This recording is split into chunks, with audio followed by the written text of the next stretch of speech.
Alhamdulillahirrahmanirrahim. Alhamdulillahirrahmanirrahim. Rabbi Subhanahu Alhamdulillahirrahmanirrahim. Wassalatu wassalamu ala asyrafil anbiya wal mursalin wa ala alihi wa sahbihi ajma'in. Allahumma shalli ala Muhammad wa ala Muhammad. Rabbi shrah li sadri wa yassir li amri wahlul 'uqdatam min lisani yafqahu qawli. Rabbi zidna ilma. Allahumma faqqihna fid din wa amin. Assalamualaikum warahmatullahi wabarakatuh, sahabat-sahabat dan juga ustaz yang dihormati. Alhamdulillah, pagi ini kita sambung lagi sesi kita untuk kupasan hadis seterusnya. Pada minggu lepas ustaz buka buat ustaz baru di mana hadis bacakan serentak dengan makna, jadi kita boleh salin bagi apa yang apa yang disampaikan melalui translation daripada hadis yang kita kupas tu kan. Pada minggu lepas kita bercerita berkenaan dengan kisah Nabi Musa dan juga Nabi Musa menuntut ilmu kepada sama ada Nabi Khidir ataupun bukan Nabi kan, walaupun dia seorang Nabi tapi sifat tawaduk dia tu merendahkan diri dia tu menuntut ilmu untuk tingkatkan dia punya kata kewibawaan dia.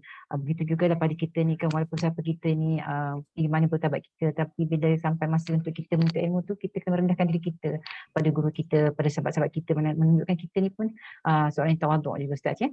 So insyaAllah pagi ni kita sambung pada hadis seterusnya Ustaz. Dengan itu Kak Syah kembali kepada Ustaz. Tafadhal Ustaz. Ya. Ustaz.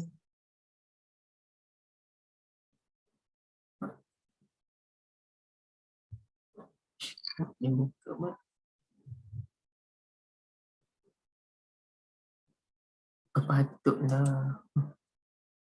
Sorry, silap tekan mouse. Patut tak boleh timbul.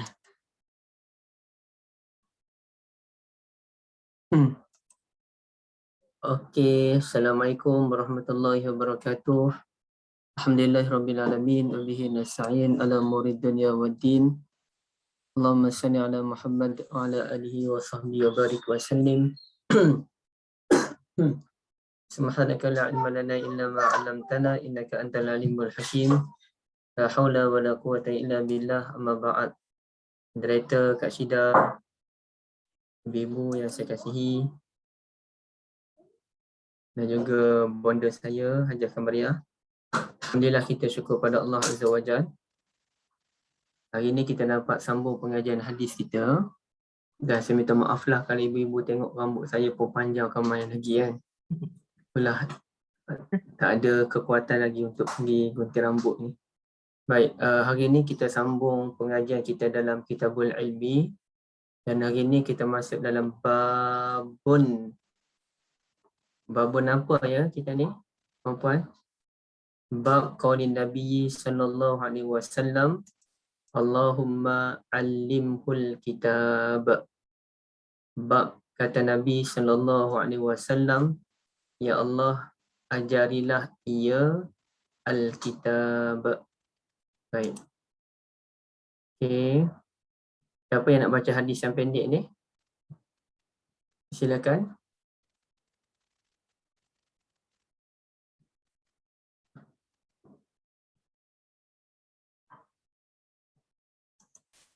Saya bang.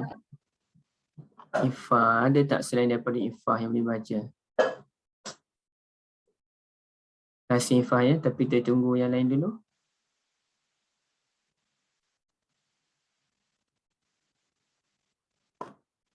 Tak ada Ifah baca Kak Selina lah, Kak Selina baca Okey, sila. Kak Selina. Bismillahirrahmanirrahim. Wabihi hadatsana Abu Wabihi qala haddatsana Abu Maqmarin qala haddatsana Abdul Warithi qala Kak berhenti tak apa Kak? Berhenti. Haddatsana Abdul Waris. Macam tu. Haddatsana Abdul Warith qala haddatsana Khalid an Ikrimah an Abi Abbas an ibni ibni Abbas qala dammani Rasulullah sallallahu alaihi wasallam alaihi wa qala lahumma waqala wa qala bagi sikit. wa qala allahumma Allah juga. qala Allahumma Allahumma Allahumma allamhul kitab allimhu. allimhul kitab. Okey. Jazakumullah khairan Kak Salina. Boleh Kak tolong terjemahkan hadis ni? Okey Kak Salina, siapa nama guru Imam Bukhari dalam hadis ni? Abu Ma'mar. Okey, betul, Abu Ma'mar. Siapa sahabat Nabi yang meriwayatkan hadis ni?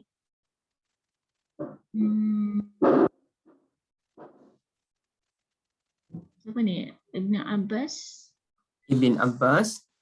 Ibn Abbas ni kita nak sebut dia radhiyallahu anhu ke radhiyallahu anhuma? Radhiyallahu anhuma. Anhuma. Kenapa anhuma?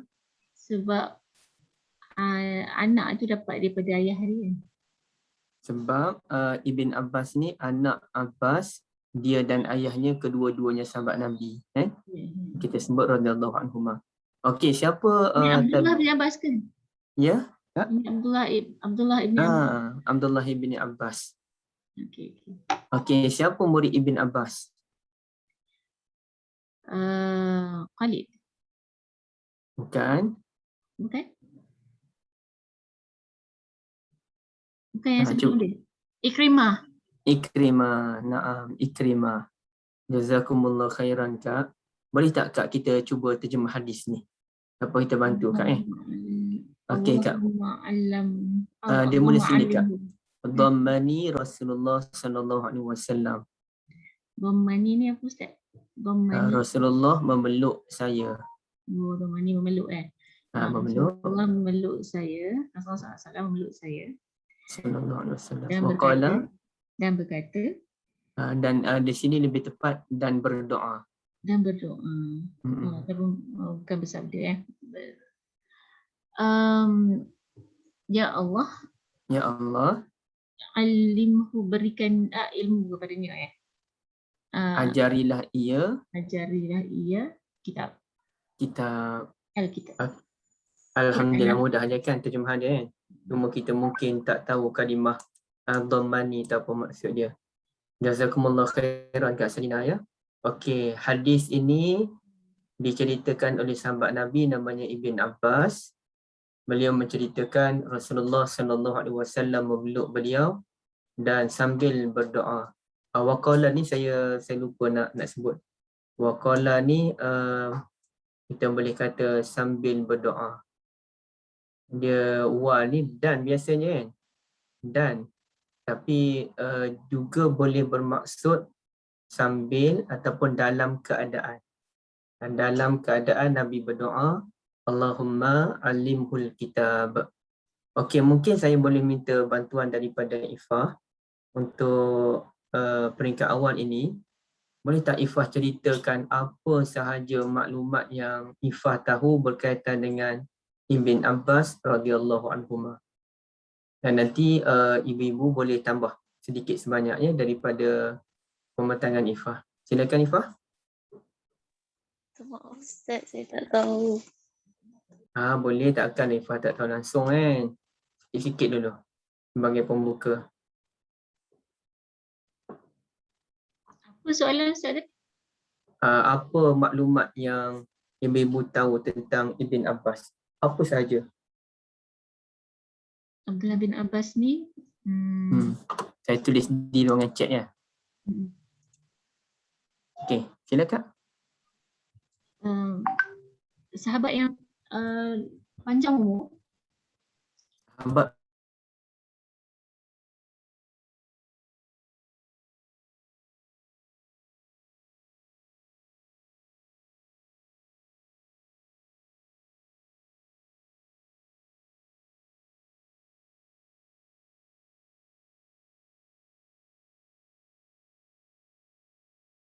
Dia yang baby yang first lahir dekat Madinah.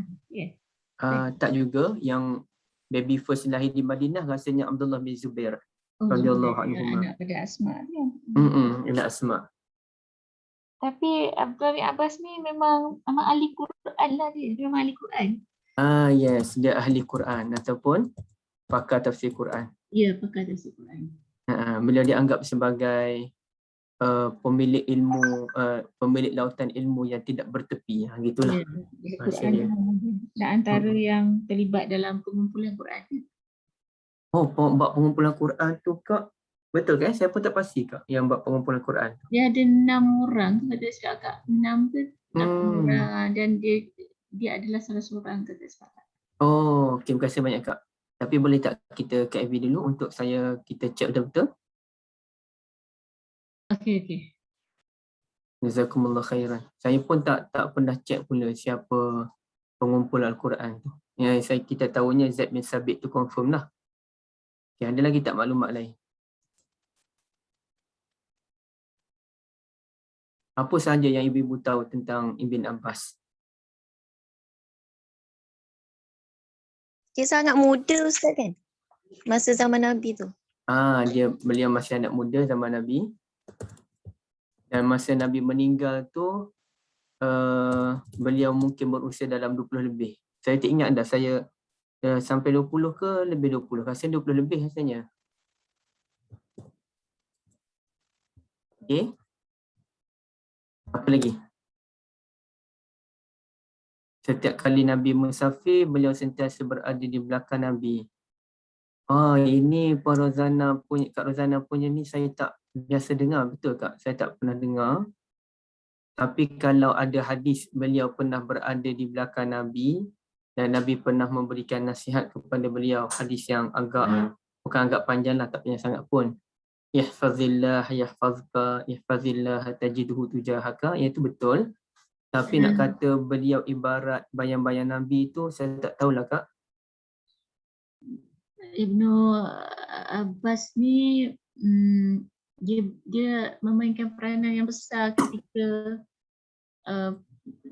perang kan, perang yang antara Aisyah dengan Ali. Ali dengan Muawiyah. Ali dengan Muawiyah kan dengan Aisyah. dengan Jamal tu saya tak ingat. Ali dengan Muawiyah. So dia macam dia sebab dia bijak, dia menyelesaikan masalah dia orang kan. Terima kasih Kak. Jazakumullah khairan. Okey, apa lagi? Ustaz, adakah ini yang Nabi doakan dengan Allahumma faqihhu fiddin wa alimhu ta'wil? Sama. Sama dengan hadis ni. Cuma nanti kita akan tengok riwayat lain ya. Puan Cik Nyonya, insya-Allah. Tapi saya ambil poin puan tadi, didoakan Nabi sallallahu alaihi wasallam. Okey, apa lagi? Sikit lagi. Kita cari 2 lagi. Ni akak Google ni jumpalah pula baby yang pertama sekali Rasulullah SAW tahnik kan. Oh, baby pertama Rasulullah tahnik. So daripada itulah tahnik tu berkontinue lah daripada Abdullah bin Abbas, the first baby. Allah alam, saya memang maklumat baru untuk saya. Terima kasih banyak Kak.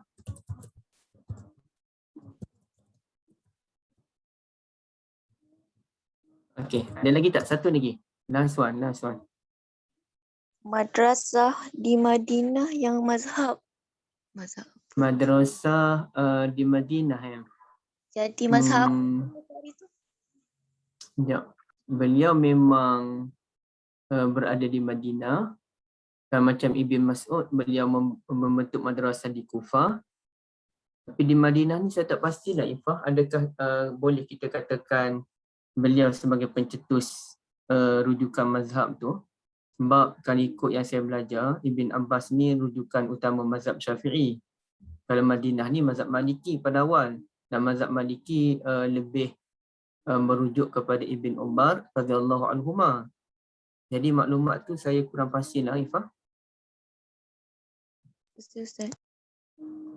Okey, saya tambah satu lagi kalau tak ada.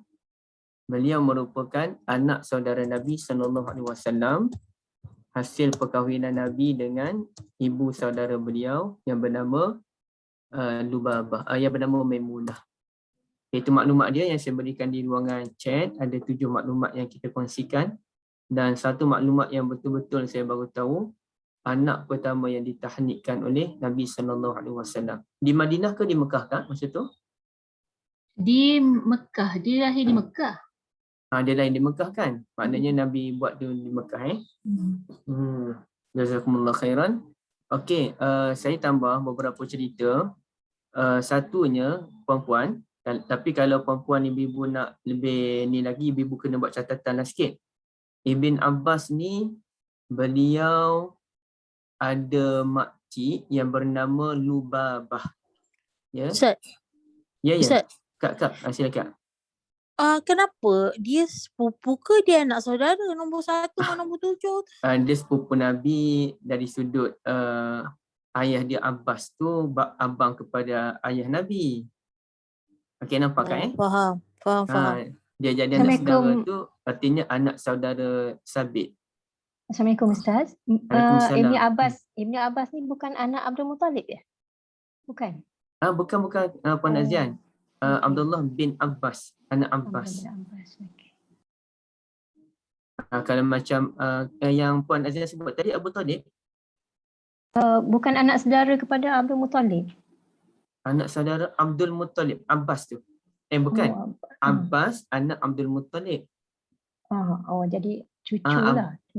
Abbas tu abang kepada Abdullah ayah Nabi.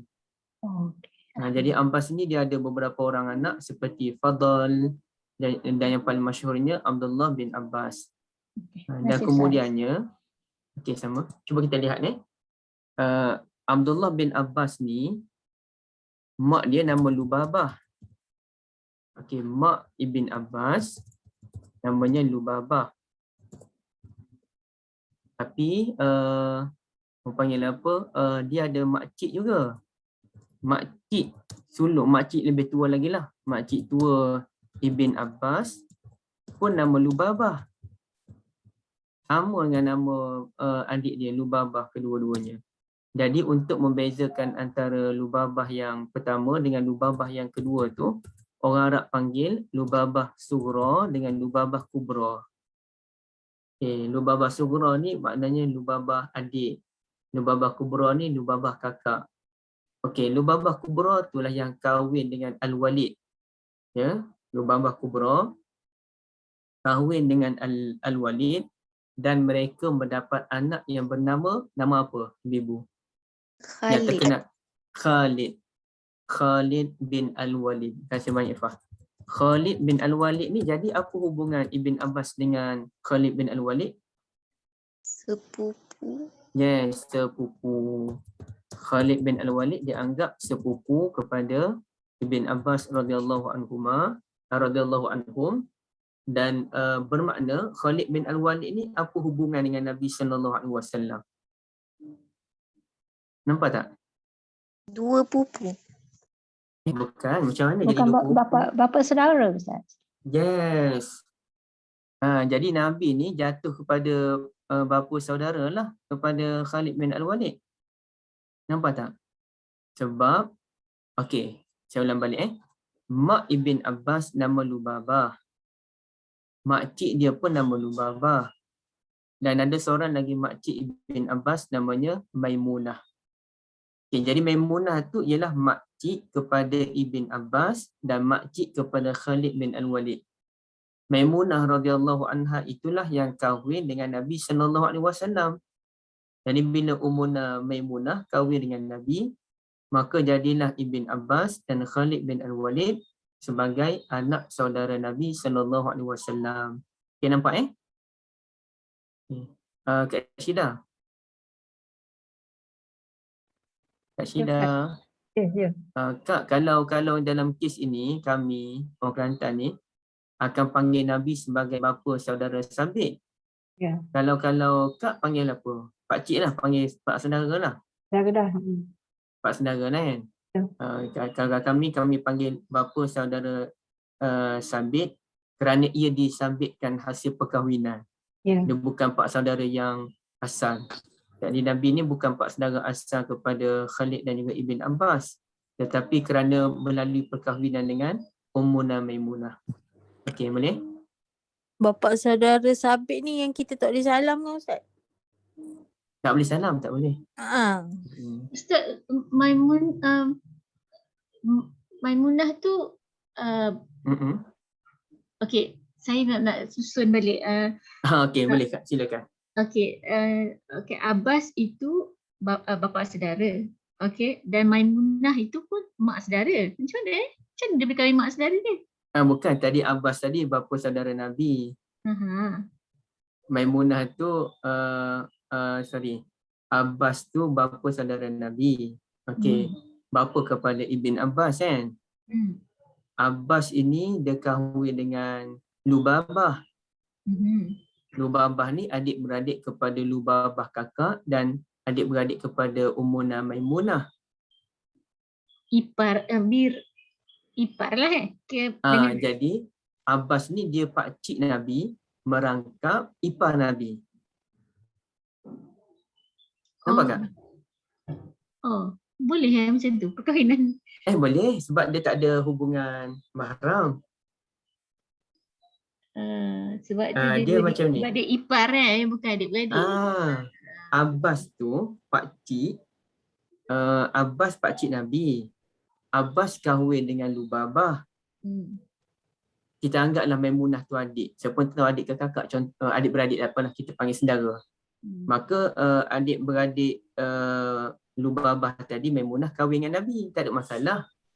Yang tak bolehnya kahwin dengan makcik tak boleh. Okey. Maksudnya ipar kepada Abbas itu yang berkahwin dengan Rasulullah SAW. Yes, betul. Jadi yang itu mak saudara pada Maimunah tu mak saudara kepada Abdullah. Ya, betul. Jadi Abdullah tu akan jadi sepupu dan merangkap anak saudara. Ya, betul Kak. Anak saudara Sabit lah.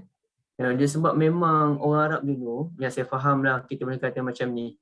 Orang Arab Mekah ni ibarat orang sempurna di Sabah.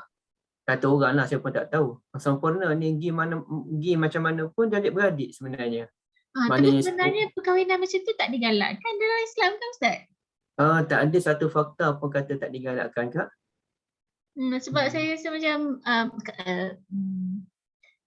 sebab perkahwinan tu sebaik-baiknya mengembang kan, dia berkembang. Jadi kalau kita dah selalu pusing-pusing di dalam kalangan ahli Quran. Benda tu benda yang boleh dibahaskan lagi. Satu yang kata kahwin sepupu buat penyakit apa tu pun boleh dibahaskan mengikut perubatan. Dan berkembang tak berkembang, kita kena bezakan situasi zaman dulu dengan zaman sekarang. Zaman dulu mereka bukan macam zaman sekarang yang boleh ke sana ke sini dengan cepat kan. Jadi mereka kahwin pun dengan orang tempatan je. Dan itu yang kita selalu isu yang besar di kalangan warga mereka ni. Sebab tu dia orang bersangat asabiah tu. Jadi dia tak boleh daripada klan ni pergi kahwin dengan klan lain dia. Jadi dia asabiah tu jadi sangat kuat disebabkan perkahwinan itu. Jadi kalau ada nak kahwin cross clan tu, cross group tu, dia akan jadi isu yang besar. Jadi dan selalunya dalam sistem politik mereka akan kahwinkan untuk menyatukan dua kabilah kabilah yang bertelagah tu dilakukan dalam perkahwinan. Dan selalunya mereka akan pilihlah kabilah yang standard dengan dia je boleh kahwin. Kan semua ni benda yang menyusahkan, benda yang macam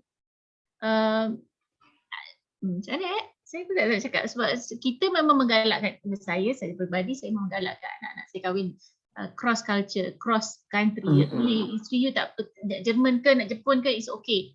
Masya Allah. Sebab saya kata kita nak meramaikan umat Islam, jadi tak apalah, saya kata kan, tak apa you sebab tu saya menggalakkan anak-anak saya belajar bahasa dan sebagainya, sebab saya berpemikiran begitu. Tapi bila saya tengok even dalam keadaan kita nak mengambil contoh Rasulullah SAW kan, dia pusing-pusing situ, macam tak kena dengan apa yang saya Okey, macam ni Kak, kita sebab tu kita kena faham culture pada masa tersebut.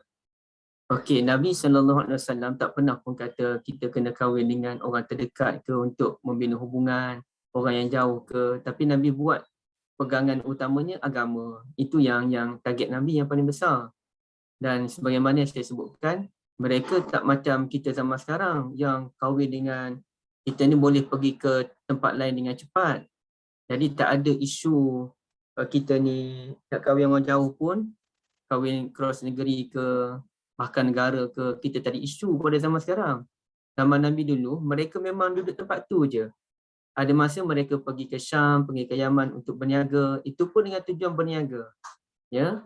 Dan kalau kita katakan mereka kahwin sesama mereka untuk mengukuhkan hubungan sama mereka, kerana mereka ni kerap berperang, jadi kahwin tu untuk mengurangkan perang, itu pun mungkin ada kemungkinan. Dalam masa yang sama, bila Nabi pergi ke Madinah, Nabi pun kahwin dengan dua orang Yahudi, Ummuna Juwairiyah dan Ummuna Safiyah. Itu orang Yahudi, maknanya Nabi cross benda tu. Dan kemudian bila Islam tu makin berkembang, sahabat Nabi pun dah pergi ke negara-negara yang lain, mereka pun kahwin dengan wanita di negara yang lain. Dan Umar, sebagai contoh, Umar pun ada keseluruhan isteri Umar dah 4 orang kot, saya tak ingat. Abu Bakar pun ada lagi isteri yang lain. Maknanya mereka kemudiannya ada mengembangkan Islam melalui perkahwinan. Termasuk Ibn Abbas pun, satu benda yang kita kena cek, saya pun lupa, beliau dikatakan berkahwin dengan seorang wanita kitabiyah, ahli kitab. Rasanya maklumat tu betul, tapi ialah kena cek balik lah. Maknanya pengembangan tu berlaku. Cuma zaman Nabi tu, sebab Nabi banyak duduk Mekah je, Nabi tak pergi mana-mana. Jadi di situlah berlakunya perkahwinan sesama keluarga mereka. Hatta kalau kita lihat Ali itu sepupu dengan Nabi SAW. Dan bila Ali ni sepupu Nabi, bermakna anak-anak Nabi ni anak sepupu pada Ali. Dan Ali kahwin dengan anak sepupu dia, iaitu Fatimah. Dan lepas kematian Fatimah, dia kahwin pula dengan cucu Nabi, anak saudara Fatimah yang namanya Umamah. Jadi betul, ada perkahwinan yang dekat-dekat macam tu. Maka sahabat Nabi pun dia nak kahwin dengan keluarga Nabi. Contohnya Umar, dia nak kahwin dengan keluarga Nabi, maka dia pun bincang dengan Ali, boleh tak dia nak kahwin dengan anak Ali yang namanya Ummu Kulsum. Dan Ummu Kulsum masa tu dah umur belasan tahun. Dan Ali pun setuju, tak ada masalah. Ummu Kulsum pun suka nak kahwin dengan Umar sebagai orang yang hebat. Maka mereka kahwin, ada anak. Dan kemudiannya Umar sempat bersama beberapa tahun lah dengan Ummu Kulsum, sebagai contoh lah. Dan lepas Umar meninggal, Ummu Kulsum kahwin seorang lagi kot. Dan kemudiannya beliau pun yang meninggal. Jadi sukar untuk kita samakan culture mereka dengan kita. Apalagi culture mereka tu wanita boleh berkahwin beberapa kali. Kahwin, kemudian suami meninggal, kahwin lagi, suami meninggal, kahwin lagi, 3-4 orang. Dalam maknanya mereka tak ambil masa lah. Kalau kita ni, biarlah kalau suami dah tak ada tu, kita tak kahwin dah lah. Kebanyakan kita kan. Kecuali kalau masih muda. Tapi sahabat Nabi tak. Kerana mereka budaya mereka memang macam tu. Mereka dah selalu biasa dengan perang dan ramai orang yang mati dalam perang. Kemudiannya bila meninggal, mereka ada anak yang ramai, mereka perlu tanggung. Dan masa tu ruang pekerjaan untuk kaum wanita, dia tak macam sekarang. Zaman masa tu wanita ni sukar untuk mendapat kerja. Ada pekerjaan tapi dia tak macam zaman sekarang. Maka mereka memerlukan seseorang untuk memelihara mereka, jaga mereka. Dan itulah jadi berlakunya perkahwinan lagi. Jadi saya setujulah apa yang dirumuskan oleh Kak Anis tu, uruf setempat. Dia bukan isu agama, dia isu keadaan setempat pada masa tersebut. Selain kemudiannya dimasukkan ruh agama oleh Nabi, seperti menjaga ibu tunggal, menjaga anak yatim, membela sesama sendiri. Itulah ruh agama yang masuk. Wallahu a'lam selebihnya Kak Sarina, tapi saya sukalah kalau Kak Sarina nak kahwin dengan orang Jepun, orang Korea ke, orang putih ke, insya-Allah, amin. Ya, insya-Allah. Okey, Ibn Abbas radhiyallahu anhuma ni boleh dianggap antara pakar dalam bidang Quran, dan dia begini, ibu sekalian ya, dalam bidang ilmu. Dalam dunia ilmu, Ibn Abbas ni beliau terkenal dalam Quran dan juga hadis. Bahkan beliau dianggap 7 sahabat Nabi yang paling banyak menghafal hadis dalam 2000 lebih kot. Anas bin Malik, Ummuna Aisyah, Abu Hurairah, Ibn Abbas, ni antara yang top lah dalam bidang hadis. Kemudian dalam bidang ilmu juga, Ibn Abbas dianggap antara orang yang paling banyak mengeluarkan fatwa. Beliau, Ibn Mas'ud, Ibn Umar, ini antara orang yang paling banyaklah mengeluarkan fatwa. Manakala Abu Bakar, Umar, Uthman, Ali bukan. Abu Bakar, Umar, Uthman dan beberapa sahabat yang lain, mereka tidak banyak mengeluarkan fatwa kerana mereka lebih fokus kepada bidang pentadbiran. Dan dari bidang fatwa, bidang ilmu ni macam Ummuna Aisyah, Ibn Abbas, Ibn Mas'ud dan sebagainya, mereka lah yang jagoan dalam fatwa tersebut. Dan sehingga kan ada, saya tak ingat dah siapa dah, khalifah mana dah, apabila meminta ulama buat kajian ni, beliau memberikan satu panduan, janganlah kita terlalu longgar sebagaimana, jangan kita terlalu anjal sebagaimana Ibn Abbas, jangan terlalu rigid sebagaimana Ibn Umar. Dia ada nasihat begitu. Kenapa ibu? Kerana Ibn Umar dengan kemampuan ilmu yang beliau miliki, tapi beliau ini seorang yang agak strict dengan sunnah Nabi SAW. Apa yang Nabi buat, itulah yang dia buat. Apa yang Nabi tak buat, dia takkan buat. Itu pendirian Ibn Umar. Kerana bagi dia, urusan agama ni bukan urusan akal. Kita kena direct dengan apa yang Nabi buat. Baik. Bagi Ibn Abbas pula, beliau tidak melihat dalam keadaan demikian. Beliau melihat daripada aspek apa yang Nabi buat tu ada maksud tak di sebaliknya. Ada rahsia, ada message tersirat tak di sebalik perbuatan Nabi. Kan ada kaedah. Kalau benda tu bersebab, maka kita buat. Dan kalau sebab tu hilang, kita tak payahlah buat. Masa benda tu ada sebab, ya kita buat. Tapi bila sebab tu dah tak ada, maka kita tak perlu buat. Itu kaedah. Jadi Ibn Abbas ni beliau seorang yang sangat terbuka, anjal. Anjal itu sehinggakan fatwa beliau dilihat sebagai sebagian ulama sebut macam longgar. Tapi bukan longgar, macam longgar tapi sebenarnya tidak longgar. Dia ada asas ilmu. Sebagai contoh yang jelas dalam satu hadis Nabi SAW, tapi sukar untuk saya cari sekarang ni, wabadatin nujum apa tu, sekejap kita cuba tengok ya. Pokok ada. Saya tak ingat dia punya keyword dia. Wabadatin.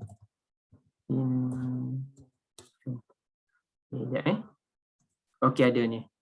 Babul jama' baina salataini fil hadar. Bab jamak salat dalam keadaan kita tidak musafir. Okey. Oh bukan hadis ni. Kat mana nak cari ni ya? As-salah betul dia ni. Ada pun. Alhamdulillah. Kita buang. Okey, hadis ni Ibn Abbas radhiyallahu anhuma pernah menyampaikan khutbah, hadis Muslim, ibu. Pernah menyampaikan khutbah satu hari selepas asar sampailah terbenamnya matahari. Ada khutbah tu bermula selepas asar sampailah terbenam matahari. Baik. Dasar asal ni, dasar asal tu contohlah dia tak semestinya lepas solat asar betul. Maknanya dalam pendam ke macam tu lah, dia pun mula bagi syarahan 6.30 ke. Sampailah terbitnya bintang-bintang. Malam lah. Waja'lan nas yaqulun, maka ada orang, bukan semua orang, ada orang sebut. Bukan, maknanya orang pun mula berkata-kata secara umum. As-salah, tapi pelan-pelan lah. Salat. Macam mana solat kita ni? Macam orang tengah ceramah, maghrib dah masuk dah ni. Dah nak pukul 7.50, pukul 8 dah ni. Tak solat lagi. Sedangkan isyak sekarang 8 suku kan. Tak solat lagi ni, macam mana? Maka orang sebut solat kita macam mana ni? Faja'ahu rajulun min bani Tamim la yaftur wa la yansani. Maka ada seorang lelaki Bani Tamim ni kasar sikit perangai dia. Dia kuat-kuat suara. Salat. Maka Ibn Abbas pun marah lah. Ibn Abbas kata, atu'allimuni bis sunnah? Kamu nak ajar aku sunnah? La ummalak. Tak layak kamu ni. Marah dia ya. Atu'allimuni bis sunnah? La ummalak. Marah sebab kawan tadi tidak ada adab. Semakan kemudian beliau menjelaskan, Ra'aitu Rasulullah sallallahu alaihi wasallam jama'a baina zuhri wal asri wal maghribi wal isya'i. Saya pernah melihat Rasulullah sallallahu alaihi wasallam jamak antara zuhur dan asar maghrib dan isyak.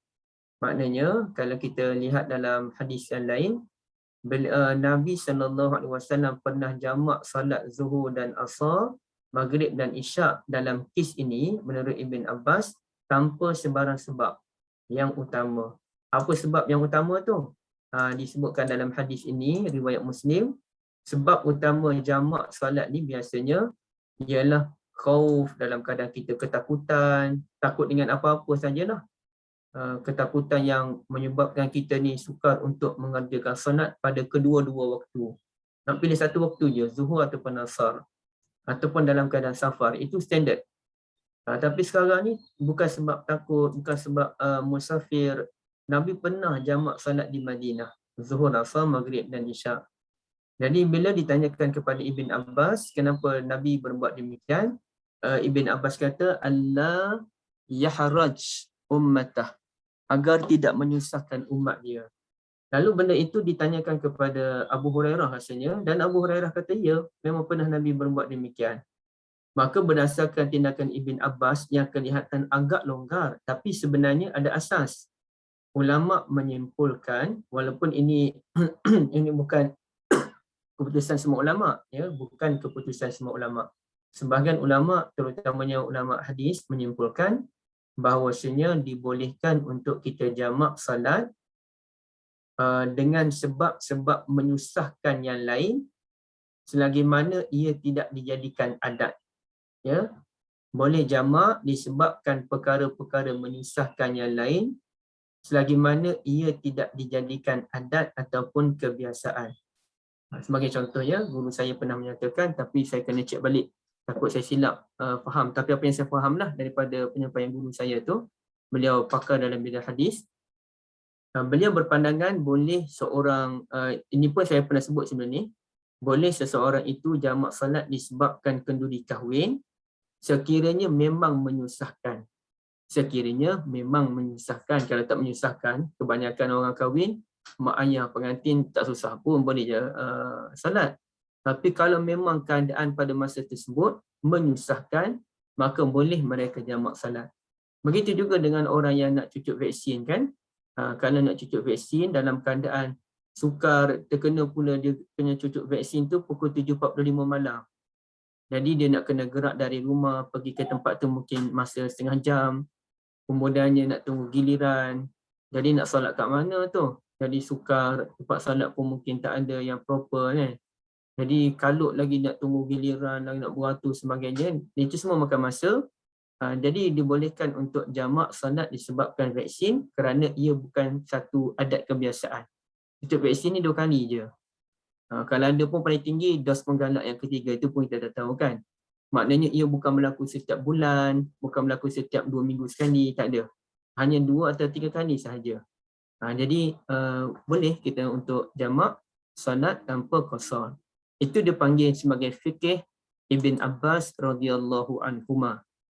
Ibn Abbas dalam hadis ini, ibu-ibu pernah menceritakan bahawa beliau ini pernah Nabi SAW peluk beliau. Satu dalam hadis ini, dhammani Rasulullah SAW, Rasulullah peluk beliau, dan ada hadis menyatakan Nabi ini meletakkan tangan Nabi ke dada Ibn Abbas. Ada tak kat sini ya? Sekejap ya. Kenapa Nabi peluk tu? Nabi peluk tu untuk menunjukkan sabili syafaqah, menunjukkan rasa kasih kepada seorang budak ataupun kepada sepupu dia lah yang dia peluk. Dan ada hadis menyatakan Nabi SAW ni letak tangan di dada ya. Tapi kat mana tu? Telefon tak pasti tu. Kena cek balik. Kat mana yang Nabi letak tangan tu. Dan Nabi pun mendoakan dia, Allahumma alimhul kitab. Ya Allah, ajarilah budak ini ataupun ajarilah dia Alkitab. Apa dia Alkitab ibu-ibu? Alkitab ialah Al-Quranul Karim. Okey, saya berhenti dulu. Ada sebarang persoalan? Silakan.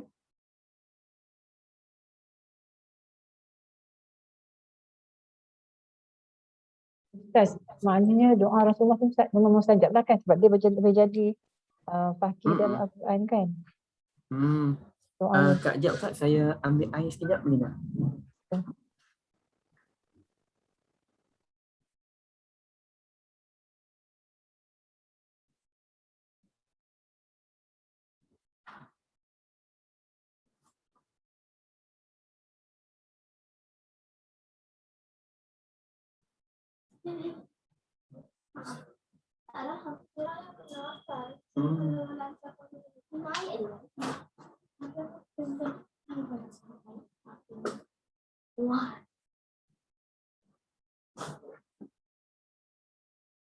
Okey, maaf ya.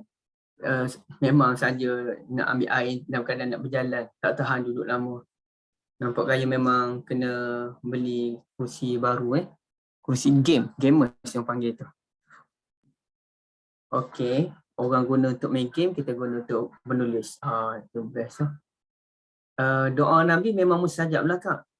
Setakat ni saya tak pernah jumpa lagi mana-mana hadis yang menunjukkan doa Nabi tak mustajab. Kecuali doa Nabi, ada doa Nabi yang Nabi doa 3 benda, Allah terima 1 dan Allah tolak 2 kan. Yang Allah tolak tu bencana, Nabi minta supaya bencana tak menimpa umat Nabi dan supaya sahabat, umat Islam tak bergaduh. Yang tu tak boleh lah sebab itu memang fitrah. Memang nak tak nak bencana tu kena ada sebab bencana ni kadang-kadang dia elok untuk keadaan bumi kan. Yang tu pun hadis pun saya kena cek hadis tu kat mana ya. Saya minta maaf lah ya. Okey. Jadi doa Nabi standardnya mesti akan diterima oleh Allah Azza wa Jalla. Jadi terbukti apabila Nabi SAW mendoakan Anas bin Malik sebagai contoh supaya Allah memberkati umur dan hartanya. Ternyata beliau menjadi seorang yang sangat kaya raya dan beliau memiliki anak-anak yang sangat ramai. Puluhan anak, sangat ramai. Jadi kata orang sampaikan 4-5 saf masjid tu anak-anak dia lah. Gambarannya begitu, ramainya anak Anas bin Malik. Barakah. Dan begitulah apabila Nabi SAW mendoakan Ibn Abbas, Allahumma alimhul kitab, ya Allah ajarilah dia Alkitab. Ternyata memang betul beliaulah yang menjadi rujukan ummah. Maka kalau kita lihat macam mana pula doa yang kami belajar yang macam Puan Nyonya sebut tadi, macam lain. Iaitu Allahumma faqihu fid din, macam gitu kan. Ataupun ada yang sebut Allahumma faqihu fid din wa 'allimhu ta'wil. Ada yang kata Allahumma 'allimhul hikmah. Jadi macam-macam doa tu macam mana? Jadi jawabnya begini. Sekejap. Jawabnya ialah doa itu ada dalam pelbagai hadis, maka bolehlah kita nak baca mana-mana doa pun. Contohnya saya ni gabungkan doa yang ada, saya pun bacalah Allahumma, kalau nak doakan anak kan, Allahumma faqihhu fid din atau faqihha fid din wa 'allimhul hikmata wat ta'wil. Allah faqihkan dia dalam bidang agama dan ajarilah ia hikmah dan juga kebijaksanaan dalam memahami Al-Quran. Jadi sebab dia ada pelbagai hadis.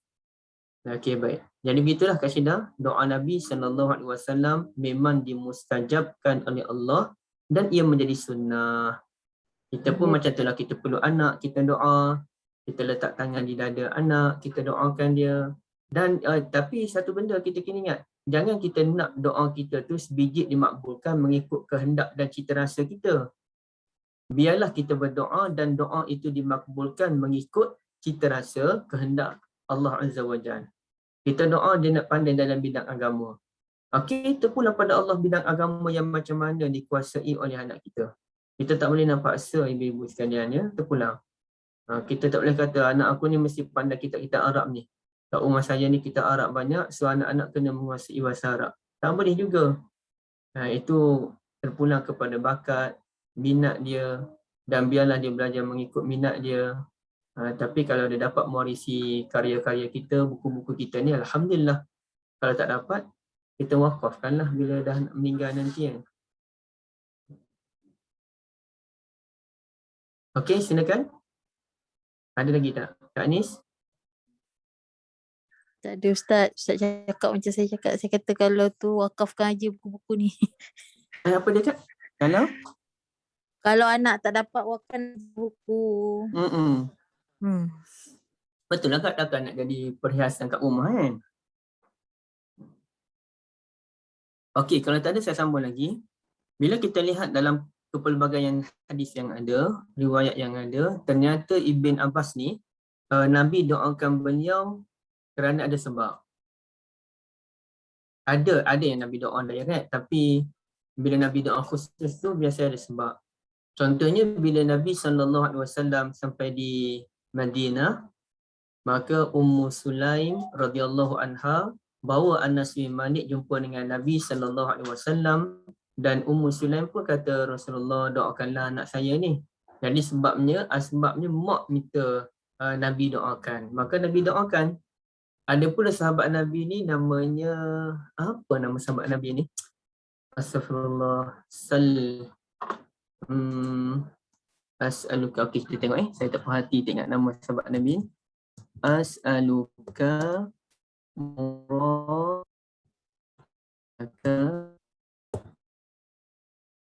jannah. Okey, apa sahabat Nabi ni namanya?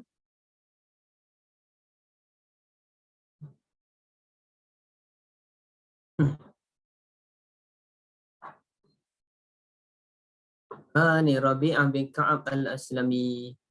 Rabi'ah bin Ka'ab al-Aslami ni pernah menyediakan air untuk Nabi SAW qada hajat dan juga berwuduk bagi qiyamul lail. Dan Nabi SAW pun satu masa beritahu dia, Sal, mintalah kalau kamu nak minta apa pun, ya, mintalah. Sal mintalah, nak kamu ada apa-apa permintaan ke, beritahulah. Maka dia kata, as'aluka murafaqataka fil jannah. Saya nak minta pada Rasulullah agar saya dapat berdamping dengan Rasulullah di syurga nanti. Jadi Nabi tanya, awghairu zalik, betul ke yang tu kamu nak minta? Dia kata, huwa dzaka, betul Rasulullah. Maka Nabi sebut, fa'inni ala nafsika bikasrati sujud.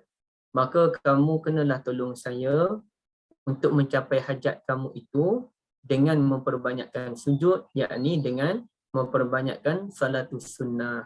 Baik. Jadi di sini ada sebab dia. Sebab dia, kuntu abitu ma'a Rasulillah sallallahu alaihi wasallam fa'ataituhu biwadu'ihi wa hajatihi. Saya pernah bersama dengan Nabi, tidur bersama dengan Nabi. Ini tak tahulah tidur tu di mana, tuan-tuan ya, tak ada pula hadis yang menerangkan. Tapi kalau tengok hadis yang kedua ni, untuk akhdamu, saya ni berkhidmat untuk Nabi dan menyediakan keperluan hajatnya pada waktu malam. Sehinggalah Rasulullah pun solat Isyak, saya duduk dekat pintu rumah dia, dan bila Rasulullah masuk ke dalam rumah, aku la'allaha an tuhaddisa, saya berharap agar saya dapat sembang dengan Nabi SAW. Kemudiannya sekian, panjang cerita dia tu. Tapi ceritanya ni beliau berkhidmatlah untuk Rasulullah SAW. Berapa kadar beliau berkhidmat setiap hari ke, seminggu sekali ke, apa tu, wallahu a'lam. Tapi beliau sediakan air untuk Nabi berwuduk dan qada hajat. Maka Nabi pun tanyalah nak ada ke sebarang permintaan. Artinya dia buat dia ada sesuatu menyebabkan Nabi doakan dia secara khusus. Begitulah dengan Ibn Abbas pun. Kalau kita lihat beberapa riwayat, ada di sini kat bawah-bawah ni, tapi saya peninglah nak tengok ikut laptop ni. Okey, saya baca dalam kitab yang ada ni. Rasulullah SAW, Ibn Abbas cerita apa punca Nabi doakan dia.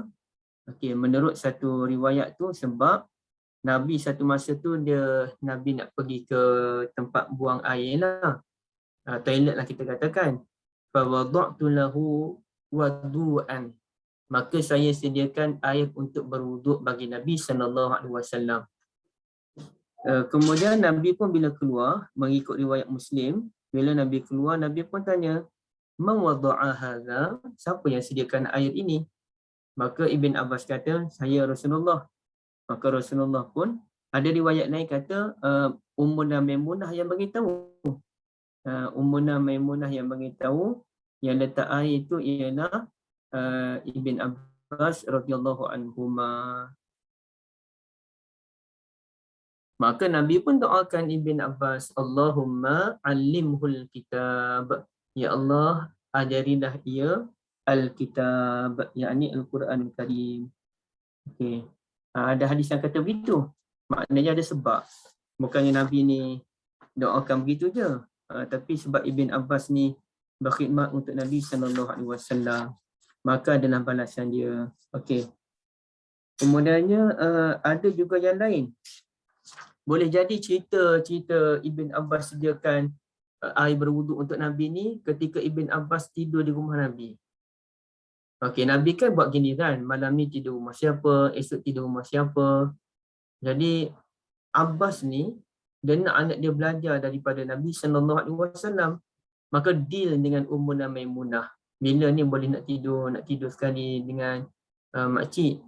Lalu Ummuna Maimunah pun bagi hint atas perbincangan dengan Nabi SAW, izin ada satu malam tu, tak tahulah mungkin dah beberapa kali jugalah Ibn Abbas tidur rumah Nabi tu, Allah Alam. Tapi maknanya ada malam tu Ibn Abbas boleh tidur di rumah Ummuna Maimunah. Ya, atas izin daripada Nabi. Dan dia sebutlah Nabi tidur di mana, makcik dia tidur di mana, dan dia tidur di mana. Dan dia memang bersungguh tu semangat. Sampaikan bila Nabi bangun malam, sungguh dia bangun. Jadi kemungkinan masa itulah bila dia tengok Nabi pergi ke tempat pembuangan air kecil tu, dia pun sediakan air siap-siap, dia dah ready dah. Masa tu dia budak lagi, belasan tahun kot, ataupun tak sampai belasan tahun lagi. Mungkin 10 tahun ke 11 tahun ke, wallahu alam, kena cek balik. Dia sediakan air untuk Nabi, dan bila Nabi keluar bilik air tu, Nabi tengok, apa yang sediakan air ni? Masa itulah Ummuna Maimunah sebut Ibn Abbas, Abdullah yang sediakan tadi. Maka Nabi pun peluklah Abdullah bin Abbas sambil mendoakan, Allahumma alimhul kitab. Okey, satu. Ada juga cerita lain, ibu-ibu sekalian. Kalau ikut Ibn Abbas ni, Nabi SAW pernah doakan beliau sebanyak 2 kali.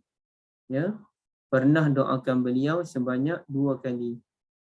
Jadi cerita lain tu tak tahulah tentang mana pula yang Nabi SAW doakan dia tu kan. Okey, baik, yang tu kita kena cek balik lah. Tak ada maklumat setakat saya temui. Tapi kata Ibn Abbas 2 kali Nabi doakan dia. Allah alam bila lagi. Baik. Dan kesungguhan Ibn Abbas dalam menuntut ilmu ni, bila dia bangun, dia sediakan air untuk Nabi. Dan bila Nabi nak salat tahajud, Nabi biasa salat tahajud seorang diri. Tapi ada masa Nabi buat jemaah, khasnya pada malam Ramadan Nabi buat jemaah dengan isteri Nabi kan. Tapi kalau sahabat Nabi nak follow Nabi, tak apa. Nabi contohnya Nabi salat tahajud, kemudian ada sahabat Nabi nak ikut Nabi macam Huzaifah bin Al-Yamani radhiyallahu anhuma, tak ada masalah. Jadi bila Nabi nak bangun salat tahajud tu, Ibn Abbas pun pergi solat di belakang Nabi SAW. Nabi pun tarik dia. Ada riwayat Nabi kata Nabi pegang telinga, tapi bukan pegang telinga tu adik telinga, pegang bahagian telinga. Ataupun macam mana tahu dia budak kan, Nabi tarik dia mai ke depan, dan Nabi letakkan dia sejajar dengan Nabi SAW. Ya, dia letak sejajar dengan Nabi SAW. Oh, ni cerita keduanya. Okey, sekejap. Ini cerita yang kedua yang Nabi nak doakan dia tu. Tapi macam sama pula dengan cerita tadi Wallah alam lah, tak tahulah macam mana. Ada pelbagai riwayat tu. Nabi letak Ibn Abbas ni sebelah dengan Nabi, dan lepas solat tu Nabi pun tanyalah kenapa. Sorry. Sebenarnya saya nak tengok balik.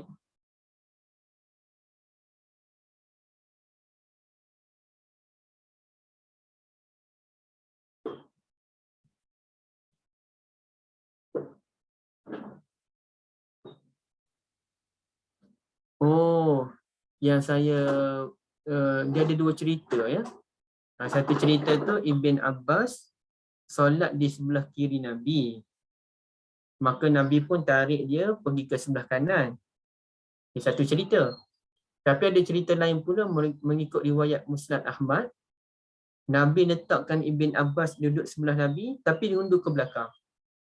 Habis solat tu Nabi tanya, kenapa Abdullah pergi ke belakang sedangkan saya dah letak Abdullah duduk sebelah tadi. Dia kata, mana boleh saya duduk sebelah dengan Rasulullah, utusan Allah. Tak cantik. Nabi pun doakan dia.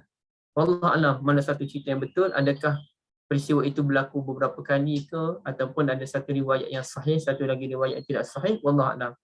Tapi pernah berlaku peristiwa Ibn Abbas solat dengan Nabi dan Nabi perbetulkan kedudukan saf Ibn Abbas. Sepatutnya bila solat berdua, kita imam dan makmum ni duduk satu baris. Ataupun kalau ikut mazhab Syafi'i, undur ke belakang sikit je, bukan undur banyak.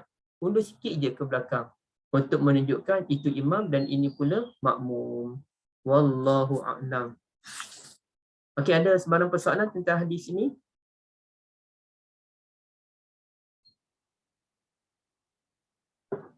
Ustaz, hari tu kan Rabbi zidna ilma kan, Ustaz kata tak digalakkan kita sambungkan Rabbi zidna ilma wa zidna fahma kan, tapi yang ini kan, ini hadis kita boleh sambung Ustaz. Mana-mana kata-kata. Sebab tu ada hadis. Dia ada hadis. Dah ada riwayat yang kata Allahumma allimhul kitab, ada riwayat kata Allahumma faqihu fid din wa allimhul ta'wil. Ada yang kata doa dia lain sikit. Ada yang kata doanya Allahumma allimhul hikmah. Jadi sebab dia ada pelbagai hadis, kita tak tahu mana satu yang paling tepat. Nak selamatnya Allahumma allimhul kitab, itu yang paling selamat. Tapi yang lain pun kuat juga. Disebabkan dia ada kepelbagaian hadis, maka boleh kita amalkan ke? Tapi dalam kes Rabbi zidni ilma, bukan saya kata tak boleh tambah warizqni fahma. Cuma kalau nak tambah tu biarlah kita tambah tempat lain.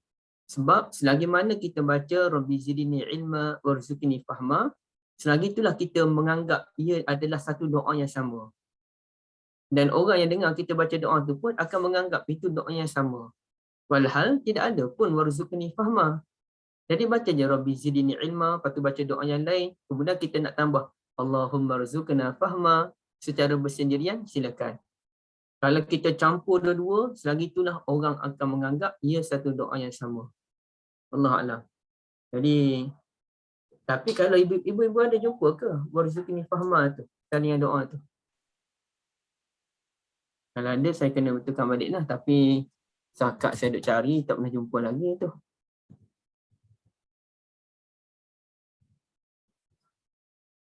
Tapi itulah selalu bacanya doanya Ustaz. Anak-anak pun dah hafal doa tu kan. Tapi memang kembar kepada Rabbi zidna ilma warzuqna fahma tu kan. Itulah Kak, kita selalu baca ni bukan satu hujah kan. Ia adalah satu amalan kita dan amalan kita ni terikat dengan teks. Terikat dengan teks keagamaan. Ikut-ikutan lah tu Ustaz, tanpa kefahaman dah kan kita beramal tu. Ya, apa dia? Apa Kak? Kak tutup suara Kak. Oh sorry. Dah sejam dah Kak sembang tu. Ada. Macam mana Kak? Maksudnya kita dah beramal lama daripada tu, tapi kita tak ada kefahaman, tak ada ilmu, bukan je. Jadi kita selesa dengan amalan tu. Ya. Nak sampaikan pada anak-anak ke apa, benda tu jadi macam ganjil sikit dah kan. Sebab dah lama dah. Betul. Sebab kita dah selesa. Sebab tu saya dalam kuliah subuh semalam, saya timbulkan beberapa persoalan. Tapi saya bukan pertikaikan amalan. Saya terang-terangan sebut, saya tak pertikaikan amalan. Cuma saya nak bertanya sahaja. Bila kita ni sebut satu benda, contohnya tahlil. Bukan saya pertikaikan tahlil, ibu-ibu. Ya? Tahlil ni kita kata ulama buat. Maka sepatutnya kita kena tanya, ulama buat tu siapa ulama tu? Betul ke ulama yang buat atau tok guru kampung kita je yang buat? Jadi kita tak tahu siapa yang buat sebenarnya. Kalau ada sejarah menunjukkan bahawa orang sekian-sekian yang buat, apa dia punya hujah dia, maka bolehlah kita pertimbangkan. Sekarang ni kita tak tahu ulama mana yang buat, tapi orang dakwa ulama buat. Dan sekarang ni berlaku fenomena membaca surah Al-Mulk lepas solat Isyak secara berjemaah. Okey, saya tak bahas benda tu, boleh tak boleh, saya tak tahu. Demi Allah saya tak tahu hukum dia macam mana. Okey, ibu-ibu kena clear, bukan saya nak bahaskan isu amalan. Cuma saya sebut persoalannya ialah, okey, satu masa nanti 10 tahun akan datang, 20 tahun akan datang, anak-anak kita akan tanya, Abah, Ma, siapa yang mula-mula mengasaskan ajak kita baca surah Al-Mulk jamaah lepas solat Isyak ni? Pasti jawapan kita tak tahulah, tapi tok guru kita dululah yang ajar. Ulama dululah yang ajar. Satu, kita tak dapat tentukan siapa tok guru tu, siapa ulama tu. Dan dulu-dulu tu tak tahu bila. Baru je tu dalam 2017, 2015 macam tu baru wujud. Maknanya dalam beberapa tahun kebelakangan ni je di Lembah Kelang adanya budaya membaca Al-Mulk jamaah lepas salatul Isyak. Baik.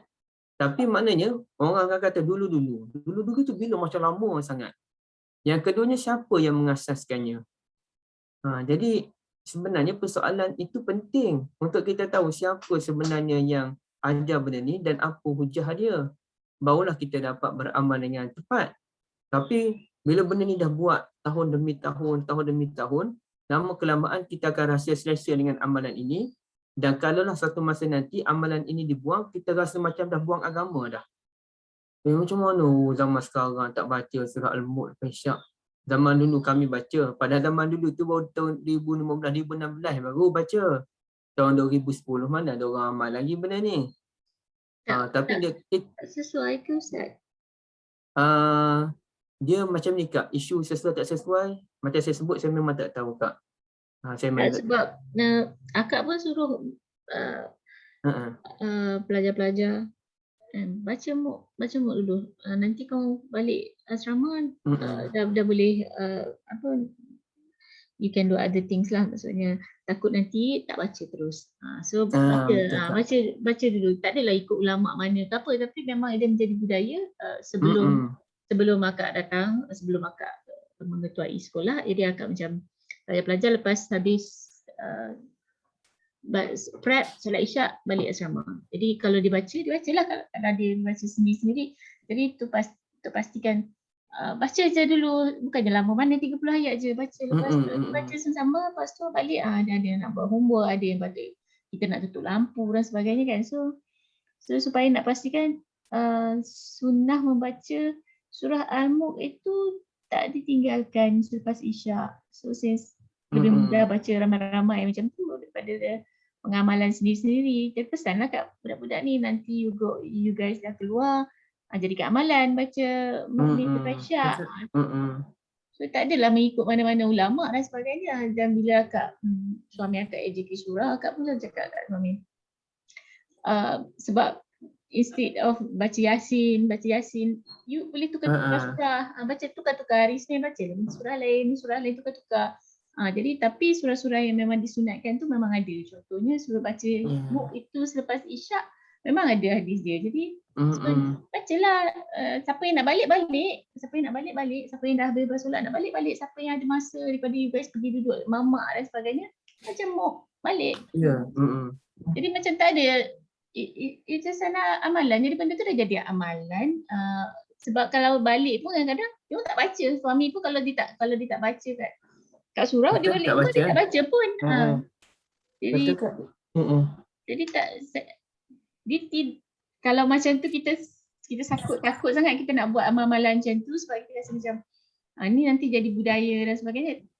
Saya selalu akak tanya, salah ke budaya yang elok tu, sebab membaca Mulk selepas 3 sudu, lepas tu susu 1 sudu, susu pekat manis. Sudu kecil. Ingatkan Kak Sembang dengan kita nak sediakan sudu apa pula dah. Tarik Sorry Ustaz, terbuka mic. Tak apa. Tapi kau Ustaz, bacaan Al-Mulk tu kalau di Kolej Islam dulu memang ditarbiahkan baca sebelum tidur beramai-ramai masa saya kat Kolej Islam. Oh ya ke? Okey, dia gini. Dia rasa sama je dia punya nawaitu tu. Memang selepas Isyak dia baca. Jadi tak kira lah sebelum tidur ke selepas solat ke. Dia sunnahnya selepas Isyak kan. Jadi saya rasa amalan tu sama je sebenarnya. Dia gini Kak, daripada sudut sekolah tu memang macam tu lah. Sekolah saya dulu bukan Al-Mu'k je. Lepas subuh Yasin, lepas zuhur Sejadah, lepas asar Dukhan, lepas isyak Al-Mu'k. 4 surah lagi baca. Lepas subuh dengan mengantuk-mengantuk tu Yasin. Hampir 6 muka surat kami baca tu ramai-ramai. Tapi masa tu sehinggalah ada seorang mudir baru datang sekolah. Dan mudir tu pun dia buat satu perbincangan terbuka di masjid. Mudir ni orang tua tapi dia orang tua macam mana orang tua yang lain sikit lah.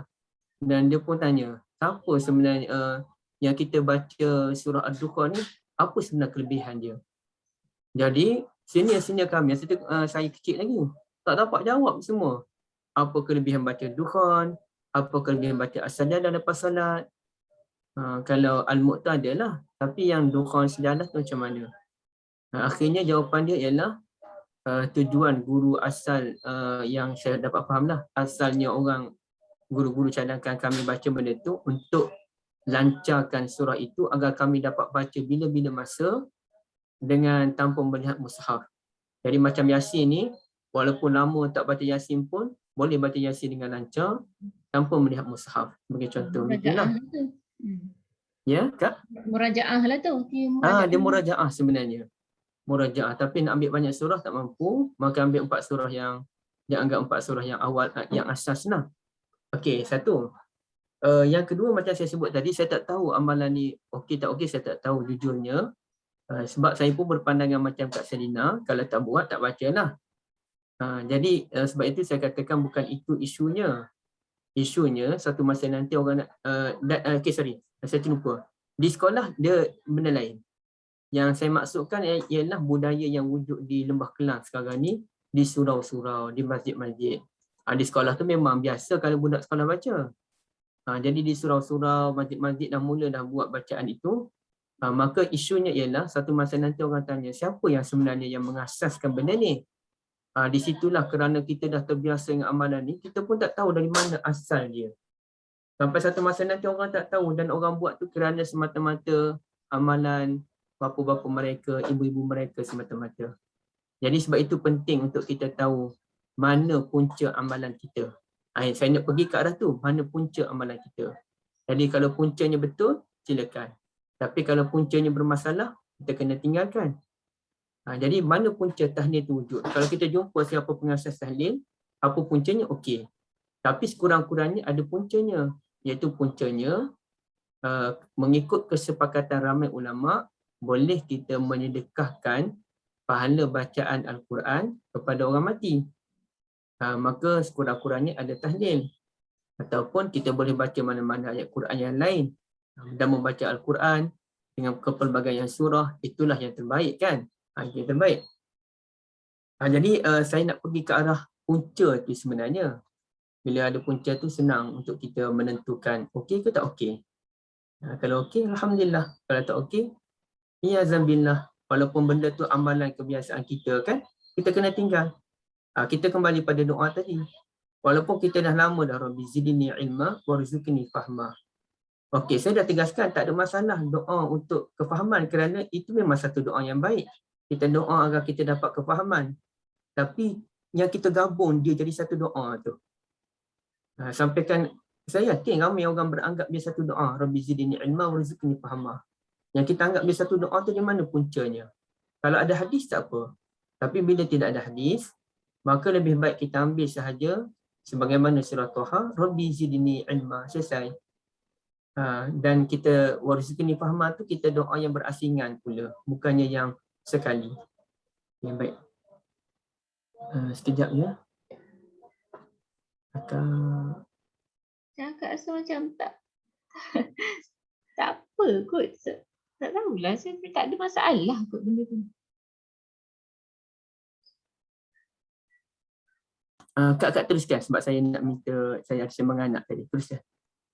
Rasa macam ada, bukan setakat Rabbi zidni ilma warzuqni fahma tu, ada lagi yang disambung apa, akak tak ingat, anak baca wal malaikatu muqarrabin. Dia sambung-sambung, dia ada banyak lagi disambung-sambung kalau sebab anak-anak kat pun belajar kat tahfiz kan. Jadi doa tu jadi panjang. Jadi bila tanya kat dia kenapa panjang sangat kan doa tu, dia kata sebab nak hafal Quran mama kena banyak berdoa.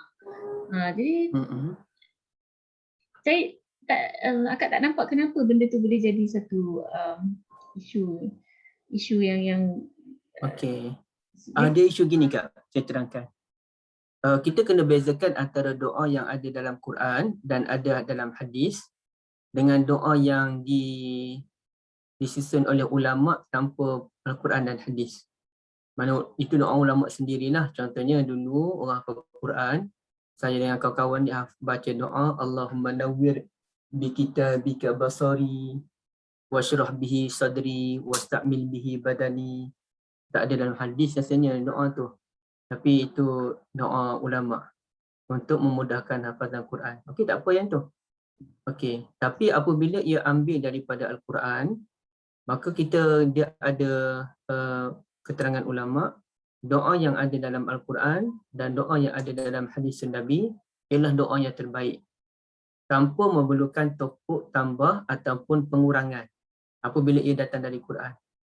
Maka contoh bila kita baca doa Rabbana atina fid dunya hasanah wa fil akhirati hasanah wa qina azabannar, itulah yang terbaik. Tanpa perlu kita nak tambah lagi wa qina azabal qabr wa qina azab jahannam wa qina fitnatan nisa dan sebagainya. Dan ia akan bersalahan dengan kaedah yang diajarkan oleh Nabi. Doa ni yang sebaik-baiknya dia kena sharp, dia kena power, dia kena ringkas, bukannya meleret-leret. Bila kita wakina tu banyak, dia akan jadi meleret-leret. Jadi ia bersalahan dengan kaedah yang diajarkan oleh Nabi SAW.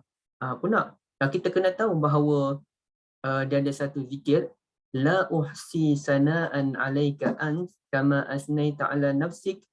Aku tak mampu memuji engkau ya Allah dengan bentuk yang terbaik sebagaimana engkau memuji diri kau sendiri. Baik, jadi kita pun tak mampu berdoa kepada Allah dengan doa yang terbaik, melainkan dengan doa yang ada dalam Al-Quran yang diajarkan oleh Allah dan doa yang diajarkan oleh Nabi SAW dalam hadis. Itulah doa yang terbaik. Kalau kita kata boleh tambah tanpa ada masalah, maka ia terbuka kepada pelbagai tambahan yang lain. Contohnya, kita baca Subhana Rabbiyal Azim. Nanti orang akan tambah, dah boleh tambah kan? Subhana Rabbiyal Azim wa bihamdihi wa biqudsihi sebagai contoh. Apa salah ke kita nak tambah biqudsi dan sebagainya? Ataupun doa dalam tasyahud akhir. Salah ke kita nak tambah asyhadu an la ilaha illallah wahdahu la syarikalah wa asyhadu anna Muhammadan abduhu wa rasuluhu wa waliyuhu wa habibuhu wa khaliluh sebagai contoh. Salahkah kita menambah? Jadi bukankah menambah itu semuanya membawa maksud yang baik? Nabi Khalil Allah, Nabi Habibullah, salah ke? Dia jadi akan timbul isu. Kalau kita benarkan sahaja benda tu masuk, boleh tambah, maka orang akan tambah lagi. Tapi kalau kita jaga disiplin, doa yang ada Quran ni kita ambil direct pada Quran tanpa kurang, tanpa tambah. Begitu juga doa dalam hadis, kita ambil direct pada Quran tanpa kurang, tanpa tambah, itu terbaik. Dan itu dibahaskan oleh ulama. Contohnya ulama bahas tentang doa kunut. Okey, cuba perhatikan doa kunut ya. Fa innaka taqdi wa la yuqda 'alaik wa innahu la yazillu man walait wa la ya'izzu man 'adait. Kemudian tabarakta rabbana wa ta'ala. Lepas tu Walakal hamdu ala ma qadait. falakal hamdu ala ma qadait. Okey, falakal hamdu ala ma qadait itu ada tak dalam hadis? Jadi mungkin bagi kita akan anggap tak ada masalah kerana maksud falakal hamdu ala ma qadait bagi Allah pujian terhadap apa yang Allah tentukan. Tapi bagi ulama tak. Ulama akan cek benda tu ada tak dalam hadis. Maka ulama cek. Dan kalau kita tengok Imam Nawawi bila dia bawa hadis itu dalam kitab beliau Al-Majmu' sebagai contoh, tak ada istilah falakal hamdu ala ma qadait. Doa tu tak ada. Dan bila kita tengok perbahasan ulama pun tak ada. Ulama kata doa kunut ni 8 je. Allahumma hdini fiman hadait wa afini fiman afait wa tallani fiman tawallait wa barikni fima a'tait wa qini syarra ma qadait fa innaka taqdi wa la yuqda 'alaik innahu la yazillu man walait wa la ya'izzu man adait. Itu saja. Okey. Apa tadi? Wa innahu lazim walid. Okey. Wa innahu la yazillu man walid. Sampai itu barulah ulama kata selawat kepada Nabi sallallahu alaihi wasallam. Tabarakta rabbana wa ta'ala. Okey, kemudian baru ada riwayat lain kata tabarakta rabbana wa ta'ala. Dia sampai tabarakta rabbana wa ta'ala itu tambahan rasanya. Barulah Astaghfirullah Ustaz. Ya? Astaghfirullah wa atubu ilaih. Tak. Tak ada lah Itu sebenarnya. tak. Macam hadis betul hadis lah. Itu tak ada. Falakal hamdu ala ma qadait, confirm tak ada. Yang tambahan dalam riwayat lain tabarakta rabbana wa ta'ala la manja wa la manja minka illa ilaik. Lepas tu kemudian selawat tu terpulang. Nak selawat macam mana terpulang berdasarkan riwayat Nasa'i. Riwayat Nasa'i kata selawat. Maka kalau ikut Nawawi dia selawat tu ikut-ikutlah selawat macam mana pun. Wa sallallahu ala nabiyyi sebagai contoh. Selesai. Pun boleh. Okay, jadi maknanya ulama ambil kira benda tu. Ulama ambil kira sampai tahap fa innaka taqdi wa la yuqda alaik innahu ka wa innahu. Ulama bahas innahu ka wa innahu, padahal wa je pun. Nak tambah wa apa salahnya? Bukan isu wa ke tak wa. Isunya Nabi baca ke tak baca.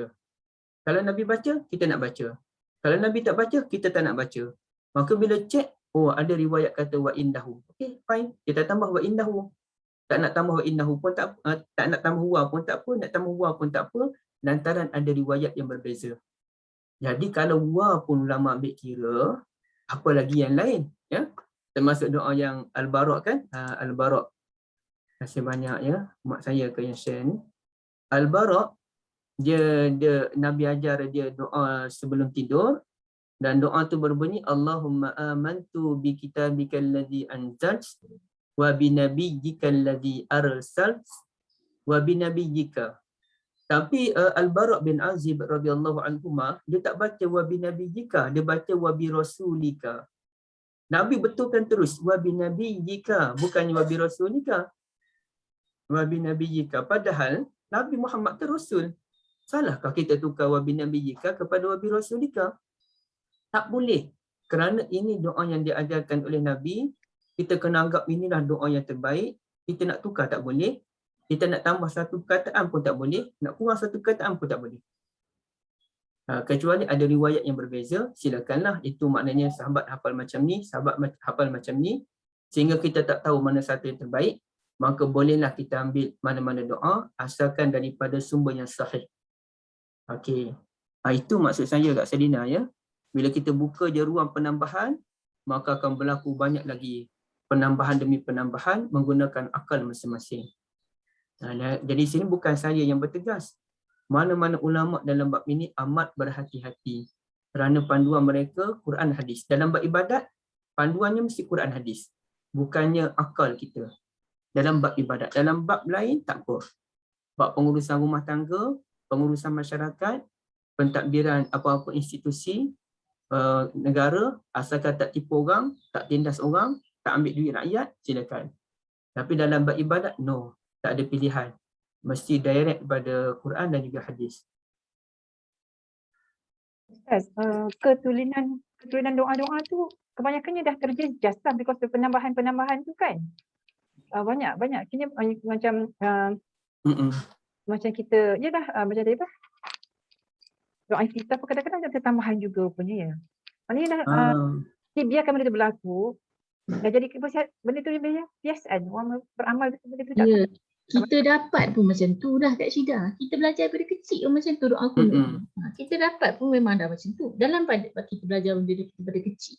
Manalah kita nak belajar perbahasan ulama apa semua, apa yang orang ajar kita memang bergantung pada guru-guru kita, ustaz-ustazah kita. Jadi dan kita pun bila kita besar kita ajar anak-anak kita benda macam tu.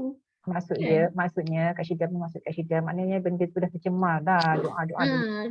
Jadi benda tu dah jadi widely used kan. So benda yang memang sukar untuk dibuang atau diperbaiki kan. Betul-betul suka.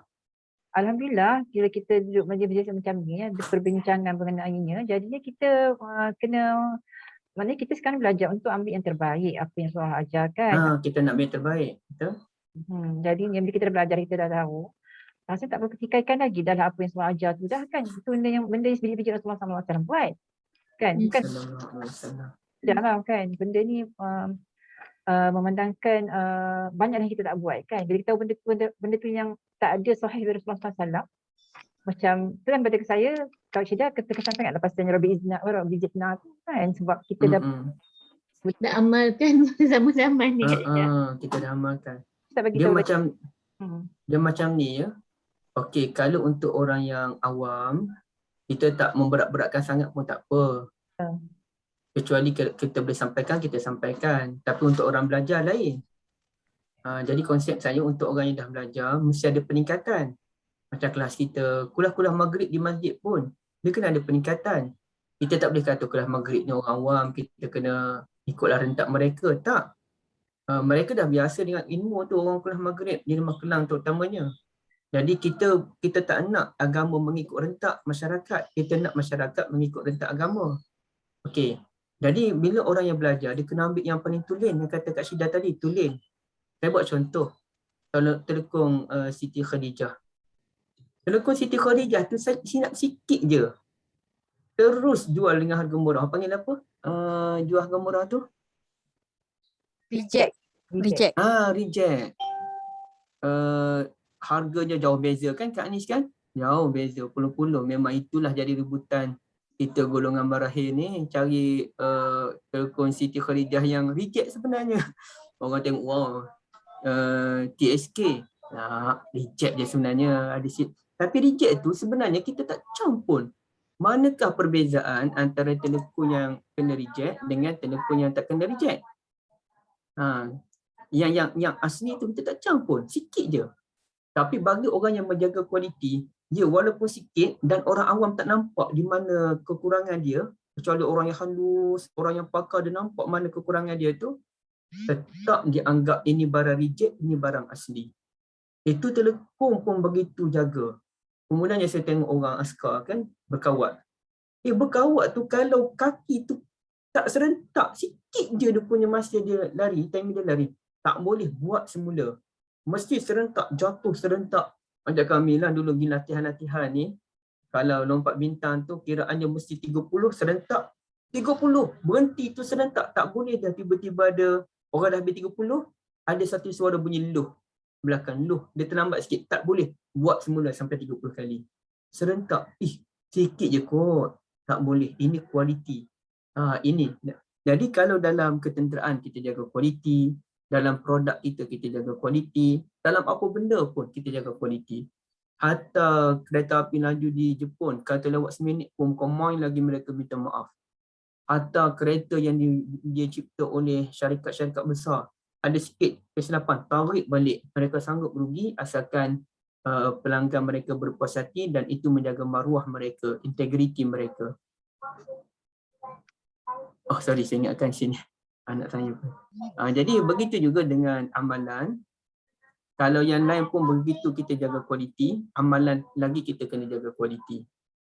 Sebagai orang yang belajar lah, memang kena sangat hati-hati. Ya? Wallahualam. Itulah.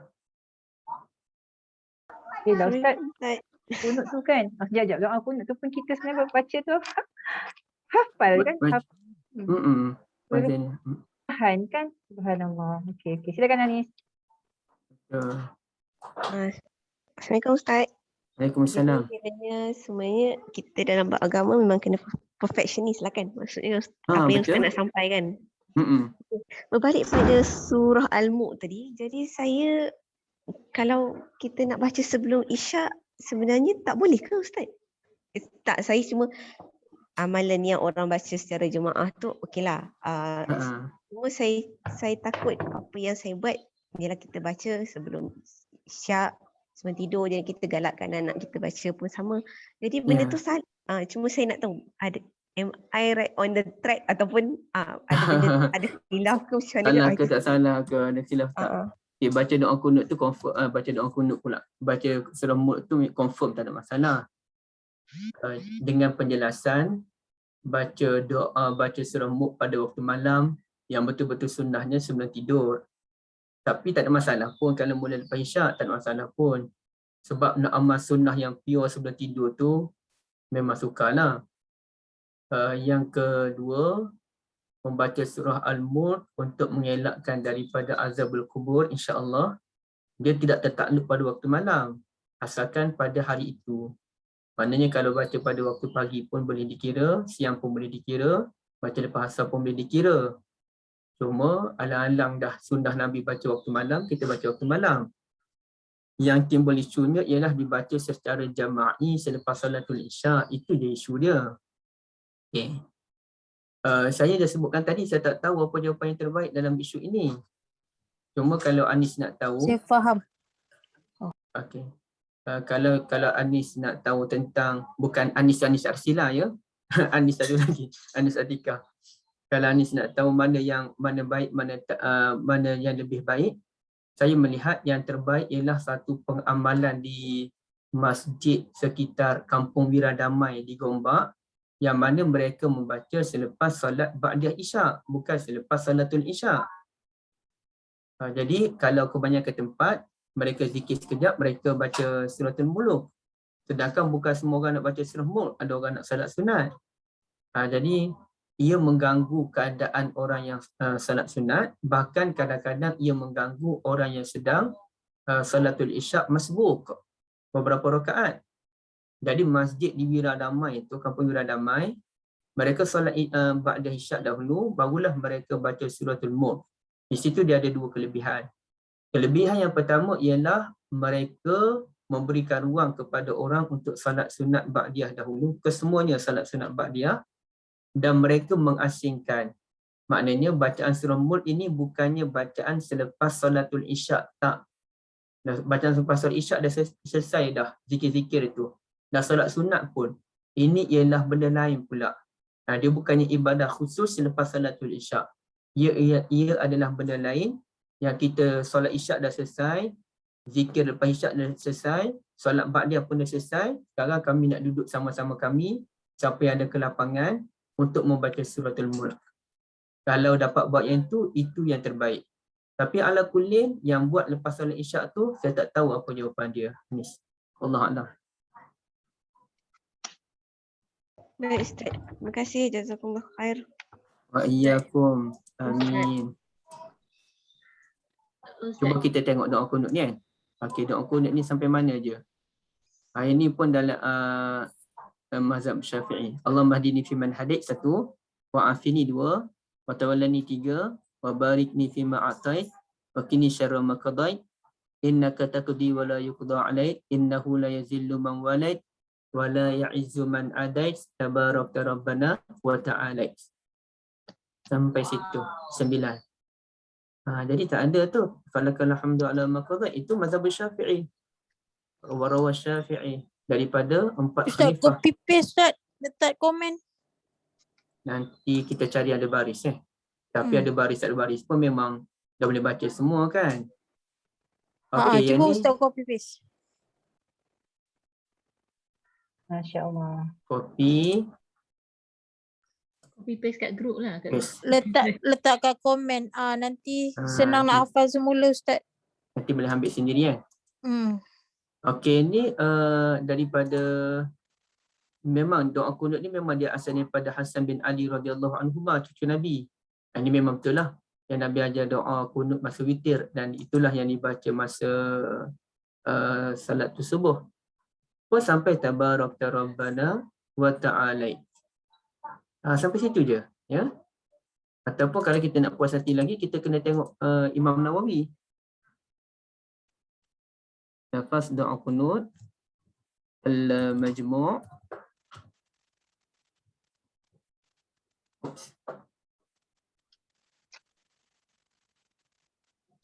Okey, ada tak kita majmu'?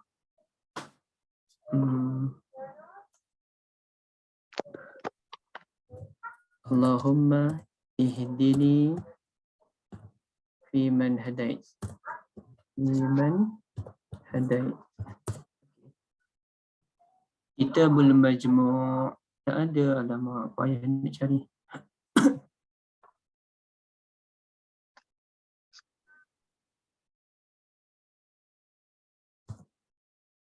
Kadang-kadang dia tak muncul tu masalahnya. Oh, aku nak yang ni ke sebenarnya? Sekejap ya. Betul dah yang ni lah. Kita belum majmuk Imam Nawawi Okey, ini kata Imam Nawawi. Atas tu kita Muhazzab.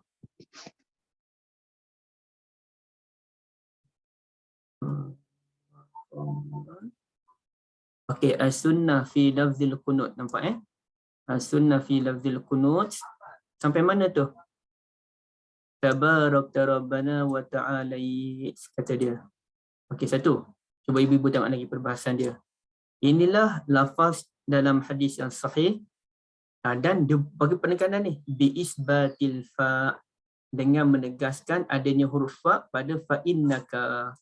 Bukannya innaka saja tapi ada fa mengikut hadis yang sahih. Sampai begitu.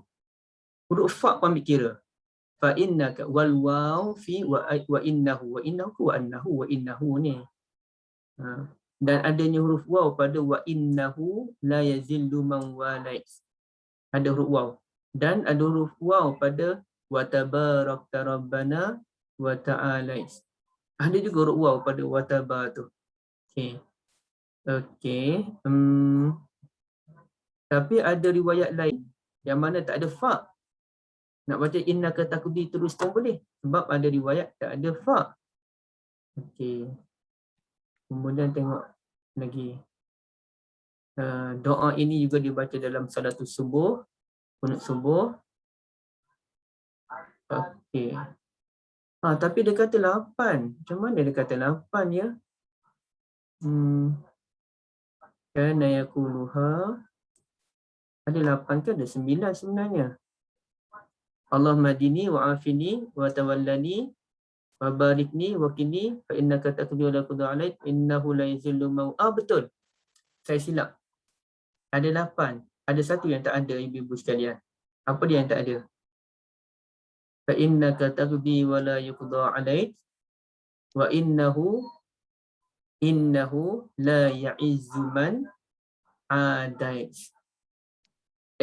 Innahu la yazillu man walad wa la ya'izzu man adait. Tidak ada dalam hadis. Saya terlupa yang ni. Wa la ya'izzu man adait, tidak ada. Jadi 8. Allahumma hdini fi man hadait wa afini fi man afait wa tawallani fi man tawallait wa barikni fi ma atait wa qini syarra ma qadait fa innaka taqdi wa la yuqda alaik innahu la yazillu man walait tabarakta rabbana wa ta'ala wa la ya'izzu man adait. Tidak ada. Dan Imam Nawawi tekan, dia sebut wa hadhil kalimatis saman. Doa yang 8 inilah yang dinaskan oleh Imam Syafi'i dalam kitab Mukhtasarul Muzani. Dan beliau menyatakan, okey, macam mana pula? Tambah. Okey, asasnya 8. Tapi kalau beliau kata, kalau tambah wala ya'izzu man adait sebelum tabarakta rabbana wa ta'ala itu, dan kalau tambah falakal hamdu ala ma qadait wa astaghfiruka wa atubu ilaik, bagi sebahagian ulama menyatakan tidak ada masalah. Ya, tapi dengar dulu. Ada yang kata, Imam Nawawi pun kata tak ada masalah. Tapi dalam keadaan tak ada masalah, Abu Hamid Al-Bandaliji kata tambahan itu bagus, tapi ada ulama kritik. Al-Qadhi Abu Tayyib sebagai contoh, laisa bihasan. Tambahan wala ya'izzu man ada itu tak cantik bagi dia. Maknanya ada kritikan kalangan ulama. Jadi sebab itulah kita nak nyatakan yang pure datang dari Nabi 8 tu je. Yang lain tu hanya tambahan, dan tambahan itu bukan tambahan daripada hadis. Yang ini pun bukan tambahan daripada hadis. Yang ini bukan tambahan daripada hadis. Ia hanyalah tambahan alim ulama, khasnya dalam mazhab Syafi'i. Dalam mazhab lain saya tak tahu. Jadi untuk selamat kita ambil saja yang datang daripada hadis. Sebab bila kita ambil yang bahagian yang lain tu, contohnya wala ya'izzu man adait, dia timbul khilaf pula. Ada ulama setuju, ada ulama tak setuju. Jadi kita kaedah dia mengelakkan benda yang khilaf, dengan mengambil benda yang asal, itu lagi baik. Daripada kita duduk ambil benda yang baru, kemudian ulama bahas bukan main lagi, ada ulama tak setuju, maka keadaannya mengelakkan khilaf, itulah yang terbaik. Maknanya ambil yang asal. Wallahu a'lam.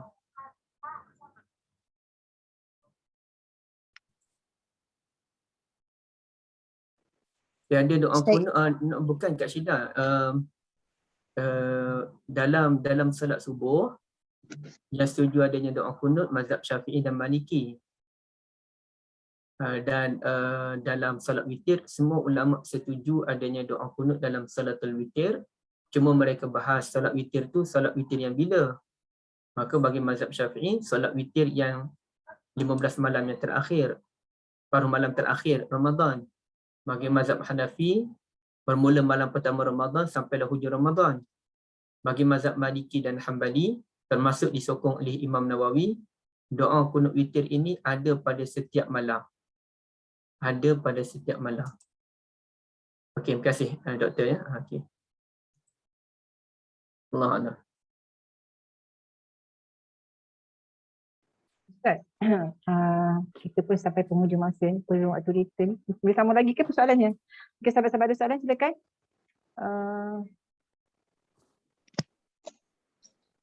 Tak, saya fahamlah yang concern Ustaz tentang bacaan beramai-ramai al-Mulk tu. Ustaz takut nanti lama-kelamaan dia jadi macam bacaan Yasin lah. Betul. Macam itulah Kak. Itulah kerisauan kan kita, sebab kita beramal tu ikut-ikutan kita ni sebenarnya. Semua ikut apa? Amalan untuk guru-guru, amalan orang tua, amalan orang tua-tua dulu-dulu. Jadinya so kalau kita biarkan, kebiasaan jugalah kan. So silakan. Assalamualaikum Ustaz. Salam Puan Syarifah. Saya nak tanya sebab tentang surah Al-Mulk ni, biasanya saya amalkan masa solat taubat sebelum Isyak. Macam mana?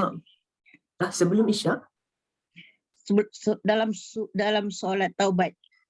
Masa solat taubat tu dibuat antara maghrib hingga Isyak. Maghrib hingga Isyak. Okey, saya faham. Saya baca surah Al-Mulk. Okey. Bagi dua lah. Terima kasih banyak Puan Syarifah. Itu antara amalan yang bagus jugalah membaca Al-Mulk dalam solat. Kerana dia tidak terikat dalam solat kedua solat. Cuma yang hadis yang sunnah betul-betul lah. Yang pure betul-betul. Memang dibaca sebelum tidur dan ia bukan dalam solat. Okey. Itu yang sunnah Nabi baca sebelum tidur. Dia ada sunnah yang kedua ialah siapa yang membaca suratul Mulk elak daripada azab kubur. Jadi dalam yang kategori kedua ni, di situlah luas. Luas ni macam mana yang saya sebut tadi. Dia baca bila-bila pun boleh, asalkan hari tu. Nak baca sekarang contohnya, pun boleh dikira sebagai al-munjiyah min azabil qabr. Dan kalau dibaca di luar solat ke, dalam solat ke pun boleh. Sambil bawa kereta, sambil solat boleh. Jadi bila Puan Syarifah baca dalam salatul sunnah, yakni salatul taubah, satu, ia bagus dari sudut memanjangkan salat dan ia sesuai dengan keadaan salatul taubah kerana ada kaitan dengan selamat daripada azabul kubur, maka cantiklah dibacakan dalam salatul taubah, maka tidak ada masalah. Barakallahu fikum. Maksudnya satu hari sekali pun mencukupi lah. Paling tidak. Dan satu hari sekali bagi orang macam saya ni sukar. Tapi bagi orang yang macam ibu-ibu insya-Allah boleh buatnya, insya-Allah. Terima kasih Ustaz. Sama Puan Syarifah. Kalau dapatkan dua-dua apa yang dalam hadis tu, boleh baca siang hari ke apa ke, tapi setelah lagi tu kita baca sebelum tidur tu ada juga hadis dia kan Ustaz, maknanya dua hadis lah kan. Dia Kak, kita kena faham macam ni. Maknanya dia ada hadis khusus, dia ada hadis umum. Hadis khususnya Nabi baca sebelum tidur. Hadis umumnya Nabi sebut siapa yang amal suratul Mulk elak daripada azab kubur. Yang situ dia umum. Kalau kita ambil satu je, kita gambar satu, yakni dibaca sebelum tidur, selesai. Tapi kalau kita nak buat dua kali pun tak ada masalah. Tapi maknanya paling kurang kita dapat baca sekali pun okey sangat dah. Dapat baca sekali je. Wallahualam. Sebab amalan Nabi sebelum tidur ni banyak. Bukan surah Mulk je. Ada lagi doa-doa yang lain. Jadi kalau kita dapat amal 1 ataupun 2 sunnatun Nabi, baca 2 ayat terakhir suratul Baqarah contohnya, baca doa sedikit, itu pun sudah sangat baik dah. Sudah sangat baik. Allah Allah. Alhamdulillah. Ada lagi kot ya Ustaz? Kita tutup kita punya maghrib pagi ni kan. Okey. Dan kita berkenaan dengan kunut, berkenaan dengan amalan-amalan kita nak buat yang A+ lah, yang terbaik kan. Kalau boleh kita buat yang apa Rasulullah ajar lah. Kalau dapat lah, tak dapat pun mungkin lah juga kan. Selepas pada individu tersebut lah kan. So insyaAllah semua jazakumullah khairan katsira atas keberadaan pagi ni. InsyaAllah mudah-mudahan apa Ustaz sampaikan itu dekatlah pada diri kita. Sebab kita ni masih memang kata sunnah ni banyak kita dah tinggal. Jadi ni kalau boleh kita grab lah apa kita dapat ya untuk mengamalkan sunnah sebiji-sebiji daripada Rasulullah SAW amalkan. Okay, insyaAllah. So dengan itu sahabat-sahabat semua, kita endkan sesi pagi dengan tasbih kafarah.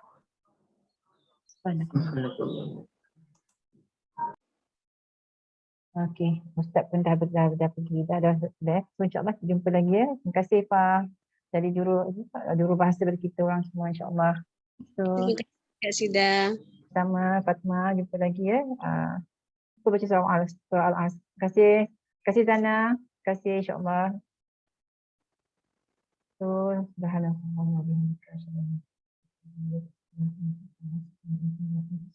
Innalladzina amanu wa amilus solihat wa tawassaw bil haqq wa tawassaw bis sabr. Okey Salina, puas hati ya. Terima kasih Kak Syida. Okey. Ya, alhamdulillah. Terima kasih Puan Syida. Tanya sampai berhati. Terima Ya, kasih. lah yang apa hadis yang sahih pula kan cubalah kan insya-Allah boleh tu. Yelah, tapi sebab kita nak ubah tu susah kan. Jadi Take time juga ada few years juga kita perlukan untuk diri kita sendiri dulu. Kita buat amal diri sendiri dulu. Tak beranak kan. Orang luar tu memang payah sikit lah kan. Kena cop macam-macam kan. Bersama insya-Allah jumpa lagi ya. So saya akan Terima kasih. Assalamualaikum. Assalamualaikum semua. Assalamualaikum. Salam. Okey, terima kasih Sida. Sampai jumpa lagi ya. Terima kasih.